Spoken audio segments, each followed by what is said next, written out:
తెలంగాణ కాంగ్రెస్లో ప్రస్తుతం ఎక్కువగా వినిపిస్తున్న పేరు సునీల్ కనుగోలు. రాజకీయ వ్యూహాలు రచించడంలో తలపండిన కేసీఆర్ను ఢీకొట్టి కొద్ది నెలల కాలంలోనే కాంగ్రెస్ను విజయ తీరానికి చేర్చడం వెనుక ఎన్నికల వ్యూహకర్త సునీల్ కీలకంగా వ్యవహరించినట్లు చెబుతున్నారు. ఇటీవలే జరిగిన ఎన్నికల్లో 119 స్థానాలకు గాను కాంగ్రెస్ పార్టీ 64 సీట్లు సాధించి అధికారాన్ని చేపట్టింది. తెలంగాణ రాష్ట్ర సాధకుడిగా చావు నోట్లో తలపెట్టి తెలంగాణ సాధించాలని చెప్పే కేసీఆర్ లాంటి దిగ్గజాన్ని గద్దె దింపడం సాధారణ విషయం కాదు. కేసీఆర్ ఏ స్థాయిలో ప్రజల్లోకి వెళ్లారో అలాంటి దిగ్గజ నేతను ఢీకొట్టాలంటే అంతకంటే ఎక్కువగా ప్రజల్లోకి వెళ్లాలనే వ్యూహాన్ని అమలు చేశారు. ప్రధానమైన హామీలు, అధికార పార్టీ వైఫల్యాలపై పోరాటం, పార్టీ నేతలంతా ఏకతాటిపైకి రావడం, ఇలా ప్రతి అంశం వెనుక మాస్టర్ మైండ్ సునీల్ కనుగోలు ఉన్నారనే చర్చ జరుగుతోంది.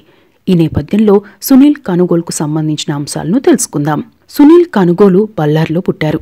తల్లిదండ్రులు శాంతి, వెంకట్రమణ. తల్లి తెలుగువారు కాగా తండ్రి బళ్ళారికి చెందినవారు. తల్లి గృహిణి, తండ్రి పారిశ్రామికవేత్త. వీరికి లాజిస్టిక్స్, ఫుడ్స్, మెరైన్ తదితర రంగాల్లో పలు కంపెనీలున్నాయి. సునీల్కు ఒక బ్రదర్ ఉన్నారు. పేరు సుశీల్ కనుగోలు. సునీల్ కనుగోలు చెన్నైలోనే డిగ్రీ వరకు చదివారు. అమెరికాలో ఫైనాన్స్ మేనేజ్మెంట్లో ఎంఎస్, ఎంబీఏ చేశారు. మెకిన్సీ కంపెనీలో కొన్నాళ్లు ఉద్యోగం చేశారు. 2010 నాటికే పలు కంపెనీల్లో భాగస్వాములుగా ఉండేవారు. గతంలో SR independent fisheries private limited, SR nutro foods private limited, brain storm innovation and research private limited director గా కూడా వ్యవహరించారు. ఆ తర్వాత వాటి నుండి తప్పుకున్నారు. రాజకీయాలపై ఆసక్తితో ప్రజానాడి తెలుసుకునేందుకు ప్రాధాన్యం ఇచ్చేవారు. పొలిటికల్ స్ట్రాటజిస్ట్ గా ఉండాలనే ఉద్దేశంతో అమెరికా నుండి తిరిగి వచ్చేశారు. అమెరికా నుండి వచ్చాక తన స్నేహితులతో కలిసి 2014లో బీజేపీకి సేవలందించారు. అప్పట్లో పొలిటికల్ స్ట్రాటజిస్ట్ గా ఉన్న ప్రశాంత్ కిషోర్ కూడా బీజేపీకి సేవలందించిన విషయం తెలిసిందే. ఆ ఎన్నికల్లో 2014లో బీజేపీకి మద్దతు అందించేందుకు అసోసియేషన్ ఆఫ్ బిలియన్ మైండ్స్ విభాగం ద్వారా తన వ్యూహాలను ప్రచారంలోకి తీసుకెళ్లారు సునీల్ కనుగోలు. తద్వారా అక్కడ బీజేపీ అధికారంలోకి వచ్చేందుకు తోడ్పాటునందించారు. ఆ తర్వాత ఉత్తరప్రదేశ్, ఉత్తరాఖండ్, గుజరాత్, కర్ణాటకలోనూ బీజేపీకి వ్యూహకర్తగా పనిచేశారు. 2017లో యూపీలో యోగి ఆదిత్యనాథ్ ప్రభుత్వం ఏర్పాటుకు సునీల్ కనుగోలు వ్యూహాలు కూడా కారణమని చెబుతారు. ఆ తర్వాత పీకే టీంతో విడిపోయి ప్రత్యేకంగా సేవలందిస్తున్నారు. 2018లో కర్ణాటకలో బీజేపీ పార్టీకి సేవలందించారు. ఆ ఎన్నికల్లో బీజేపీ 104 సీట్లు సాధించింది. 2019 లోక్సభ ఎన్నికలకు తమిళనాడులో డీఎంకే పార్టీకి సేవలందించారు. ఆ ఎన్నికల్లో రాష్ట్రంలోని 39 లోక్సభ స్థానాల్లో 38 సీట్లను డీఎంకే గెలుచుకుంది. స్టాలిన్ను తమిళనాట తిరుగులేని నేతగా నిలబెట్టింది కూడా ఆ ఎన్నికలే. ఆ తరువాత తమిళనాడులోనే ఏఐఏడీఎంకే పార్టీకి కూడా తన సేవలందించారు సునీల్ కనుగోలు. 2021 ఎన్నికల్లో తమిళనాడులో ఏఐఏడీఎంకే పార్టీ 75 సీట్లను గెలుచుకుంది. ఇక 2021లో సోనియా గాంధీ, రాహుల్ గాంధీ ఆహ్వానం మేరకు ఆ పార్టీకి సేవలందించేందుకు అంగీకరించారు. ఎన్నికల కమిటీలో భాగస్వాములయ్యారు. ఆ కమిటీలో చిదంబరం, ముకుల్ వాస్నిక్, జయరాం రమేష్, కేసీ వేణుగోపాల్, అజయ్ మకన్, ప్రియాంక గాంధీ వాద్రా, రణ్దీప్ సింగ్ సర్జేవాలా తదితరులు కూడా ఉన్నారు. 2021కి ముందే రాహుల్ గాంధీ పాదయాత్ర చేయాలని భావించారు. అయితే సునీల్ను కమిటీలోకి తీసుకున్నాక రూట్ మ్యాప్తో పాటు ప్రచార అంశాలపై వర్క్ చేశారు.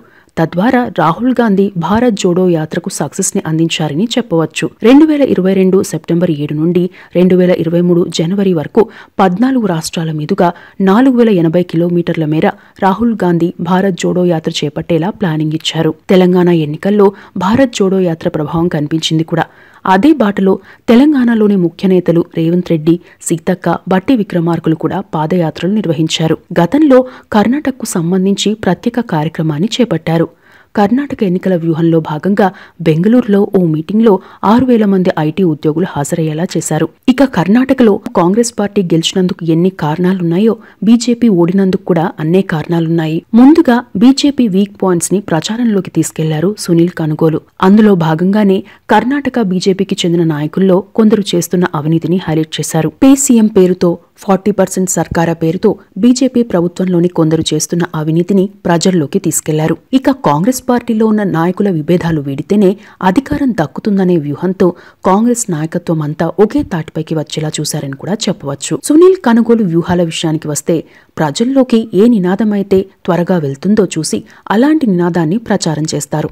ఆ నినాదాన్ని ఓన్ చేసుకునేలా చేస్తారు. అందులో భాగమే తమిళనాడులో నమక్కు నామే అంటే మన కోసం మనమే అనే నినాదం కూడా. ఇక కర్ణాటకలో బీజేపీ అవినీతిపై మిస్టర్ 40% అని, పే సీఎం అని ప్రచారం చేశారు. వాస్తవానికి కర్ణాటకలో తమకు వ్యూహకర్తగా సేవలందించాలని కర్ణాటక ముఖ్యమంత్రి బొమ్మాయి స్వయంగా కోరినా సునీల్ కనుగోలు ఆ ఆఫర్ను రిజెక్ట్ చేశారు. కాంగ్రెస్ పార్టీకి దేశవ్యాప్తంగా సేవలందిస్తున్నందున రాష్ట్రంలో తాను వేరే పార్టీల కోసం పనిచేయడం కరెక్ట్ కాదన్న ఉద్దేశంతో తిరస్కరించినట్టు వార్తలు వచ్చాయి. ఎన్నికలకు 8 నెలల ముందు నుండే సునీల్ కనుగోలు తమ వ్యూహాలకు పదును పెట్టి నాయకుల ప్రసంగాల్లో ఉండాల్సిన కంటెంట్ ని అందజేస్తారు. ప్రత్యర్థి పార్టీలకు చెందిన ద్వితీయ శ్రేణి నాయకులు ఆయా పార్టీలో జాయిన్ చేయించుకుని గెలుపు గుర్రాలను నిర్ణయించారు. అందులో భాగంగా ప్రతి నియోజకవర్గంలో పలుమార్లు సర్వే నిర్వహిస్తారు. గెలుపు అవకాశాలున్న అభ్యర్థుల పేర్లను పార్టీకే అందజేస్తారు. కర్ణాటకలో భావోద్వేగాలతో ముడిపడి ఉన్న అంశాన్ని ఎంచుకున్నారు. నందిని డైరీ వర్సెస్ అమూల్ డైరీల అంశంపై ప్రజల్లో విస్తృత చర్చ జరిగింది. కర్ణాటకలో పలు ప్రాంతాల్లో నందిని డైరీ అంటే సెంటిమెంట్ గా భావిస్తారు. కన్నడీకుల ఆత్మగౌరవంగా భావించే నందిని డైరీని కాపాడుకోవాలంటే బీజేపీని ఓడించాలని, అప్పుడే అమూల్ డైరీని అడ్డుకోగలమనే అభిప్రాయం వచ్చేలా గ్రామీణ ప్రాంతాల్లో ప్రచారం చేశారు. ఈ నినాదం కూడా ప్రజల్లోకి బాగా వెళ్లింది. ఎన్నికల మేనిఫెస్టో రూపకల్పనలోనూ పాలు పంచుకుంటారు. కర్ణాటకలో కాంగ్రెస్ మేనిఫెస్టో ప్రజలకు చేరువయ్యేందుకు సునీల్ కనుగోలు టీం వర్క్ కారణమని కూడా చెబుతారు. కర్ణాటక అసెంబ్లీ ఎన్నికలకు కొన్ని నెలల ముందు నుండే సర్వేలు చేపట్టారు. 8 నెలల్లో 5 సర్వేలు నిర్వహించారు కూడా. ఇక తెలంగాణ విషయానికి వస్తే ఎన్నికలకు కొన్ని నెలల ముందు నుండే సునీల్ కనుగోలు తన వ్యూహాలను అమలు చేశారు. అభ్యర్థుల ఎంపిక, సర్వేలు, ప్రజల్లో ఆయా నేతలపై ఉన్న అభిప్రాయ సేకరణ, ఇలా పలు అంశాల్లో తన వ్యూహాలను పార్టీకి ఇచ్చినట్టు చర్చ నడుస్తోంది. కొంతకాలం క్రితం తెలంగాణలో అధికారంలోన్న బీఆర్ఎస్ పార్టీపై, ముఖ్యంగా కేసీఆర్పై వ్యంగ్యంగా ప్రచారం చేస్తున్నారని, వ్యక్తిత్వ హననానికి పాల్పడుతున్నారనే ఆరోపణలపై పలు కేసులు నమోదయ్యాయి. అందులో భాగంగానే Congress party war room case కూడా ఒకటి. ఈ కేసులో తెలంగాణ పోలీసులు సునీల్ కనుగోలుకు 41 సిఆర్పిసి కింద గతంలో నోటీసులు జారీ చేశారు. అయితే ఈ కేసుతో సునీల్ కనుగోలుకు సంబంధం లేదని కాంగ్రెస్ పార్టీ చెబుతోంది. తెలంగాణ గలం పేరిట వీడియోలు పోస్ట్ చేశారన్న ఆరోపణలపైన కేసు నమోదైంది. మాదాపూర్లో సునీల్ కనుగోలు ఆఫీస్ కూడా ఏర్పాటైంది. ఆ తర్వాత మరో కార్యాలయంలో సునీల్ కనుగోలు తన కార్యకలాపాలు నిర్వహించారని చెబుతున్నారు. ఎక్కడా ప్రసారాలు, ప్రెస్ మీట్లు, ఫోటోలు, చర్చలు లేకుండా కేవలం పార్టీతోనే చర్చించారు. ఆయన అమలు చేసినట్లుగా చెబుతున్న వ్యూహాలేంటి అనే అంశానికి వస్తే, కొన్నాళ్ల క్రితం తెలంగాణలో బీఆర్ఎస్ కి ప్రత్యామ్నాయం మేమేననే ప్రచారం బీజేపీ చేసింది. కాంగ్రెస్ పార్టీ రేస్లో ఉందా అనే చర్చ కూడా జరిగింది. ముందుగా ఈ చర్చకు బ్రేక్ వేసేలా సునీల్ కనుగోలు పార్టీ నేతలతో కొన్ని అంశాలపై చర్చించారు. తద్వారా క్షేత్రస్థాయిలో పార్టీ శ్రేణులు యాక్టివ్ అయ్యారు. తెలంగాణలో బీజేపీకి గనుక ఎక్కువ ఓట్ షేరింగ్ వస్తే మళ్లీ బీఆర్ఎస్ అధికారంలోకి వచ్చే ఛాన్స్ ఉందని, అందుకు అడ్డుకట్ట వేయాలని సూచించారు. ఇక బీఆర్ఎస్ వ్యతిరేక ఓటు చీలకుండా ఉండేలా చూశారని చెబుతారు. అందులో భాగంగానే వైఎస్ షర్మిల ఢిల్లీ టూర్ కూడా నడిచిందని, షర్మిల తన పార్టీ అభ్యర్థులను తెలంగాణలో నిలబెట్టకుండా చర్చలు జరిగాయని చెబుతున్నారు. ఇక తెలంగాణలో టీడీపీ తమ అభ్యర్థులను నిలబెట్టలేదు. ఈ ఎన్నికల ప్రకటన సమయంలో చంద్రబాబు నాయుడు స్కిల్ డెవలప్మెంట్ కేసులో జైల్లో ఉన్నారు. పార్టీ ఎన్నికలకు వెళ్లే పరిస్థితి కనిపించలేదు. అదే టైంలో సునీల్ కనుగోలు కూడా టీడీపీ తెలంగాణలో పోటీకి దూరంగా ఉంటేనే బీఆర్ఎస్ కు చెక్ పెట్టవచ్చని చెప్పినట్టు సమాచారం. అలా ఓవైపు బీఆర్ఎస్ దూకుడుకు చెక్ పెట్టడం, మరోవైపు బీఆర్ఎస్ వ్యతిరేక ఓటు చీలకుండా జాగ్రత్త పడ్డం లాంటి వ్యూహాలు అమలు చేశారని చెబుతున్నారు కొందరు నేతలు.